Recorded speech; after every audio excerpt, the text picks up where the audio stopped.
নমস্কার, গুরুকুল ইনফো চ্যানেলে জানাই আপনাদের স্বাগত। ইন সার্ভিস শিক্ষকদের সকলকে টেট পাস করতে হবে, এ নিয়ে জল্পনা সারা ভারতবর্ষেই তৈরি হয়েছে। আমাদের রাজ্যও এর বাইরে নয়। রাজ্যের বিভিন্ন শিক্ষক সংগঠনগুলি, সেটা রুলিং পার্টি হোক বা রুলিং পার্টির বাইরে হোক, বিভিন্ন সংগঠন কিন্তু এই টেট পাস যাতে না করতে হয় সেই নিয়ে আইনি পথ অবলম্বন করেছেন। গতকাল উস্তি ইউনাইটেড প্রাইমারি টিচার অ্যাসোসিয়েশনস বৃহত্তর আন্দোলন করেছেন। আজকে ইন সার্ভিস শিক্ষকদের যাতে টেট পাস না করতে হয় সেই সংক্রান্ত আবেদন রাজ্যপালকে জানানো হলো। বিস্তারিত আপনাদের সামনে শেয়ার করব। ভিডিওটি শুরু করার আগে চ্যানেল যারা নতুন তাদের বিশেষ অনুরোধ, চ্যানেলটি সাবস্ক্রাইব করে পাশে থাকবেন, পাশে থাকা বেল বাটনটি অবশ্যই প্রেস করে দেবেন। দেখুন, নিজস্ব প্রতিবেদন কলকাতা থেকে খবরের হেডিং, টেট নিয়ে রাজ্যপালের দ্বারস্থ শিক্ষক সংগঠন। টেট সংক্রান্ত ইস্যু বা সুপ্রিম কোর্টের রায়ে তৈরি অনিশ্চয়তার বিরুদ্ধে রাজপথে নেমেছিলেন প্রাথমিক ও উচ্চ প্রাথমিক শিক্ষকরা।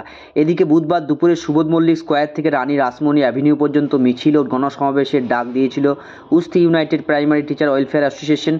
কর্মযোগীতে অবশ্যই যোগদান করেছিলেন সংগ্রামী যৌথ মঞ্চ। এই কর্মসূচির মূল লক্ষ্য এই 2 বছরের মধ্যে বাধ্যতামূলক টেট পাসের শর্ত প্রত্যাহার, চাকরিচ্যুতি রোধ এবং অবশ্যই বয়স পর্যন্ত চাকরির নিশ্চয়তা দাবি। এদিকে সংগঠনের দাবি, সুপ্রিম কোর্টের সাম্প্রতিক রায় রাজ্যের বহু প্রাথমিক উচ্চ প্রাথমিক শিক্ষক এখন চরম অনিশ্চয়তার মুখে পড়েছেন।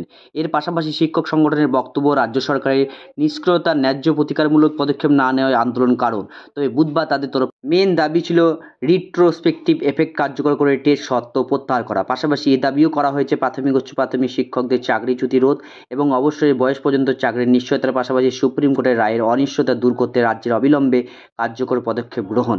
যাই হোক, বিভিন্ন সংগঠন কিন্তু বিভিন্নভাবে পদক্ষেপ গ্রহণ করছে। ভিডিওতে এইটুকু তথ্য শেয়ার করলাম। সকলে ভালো থাকুন, সুস্থ থাকুন, ধন্যবাদ।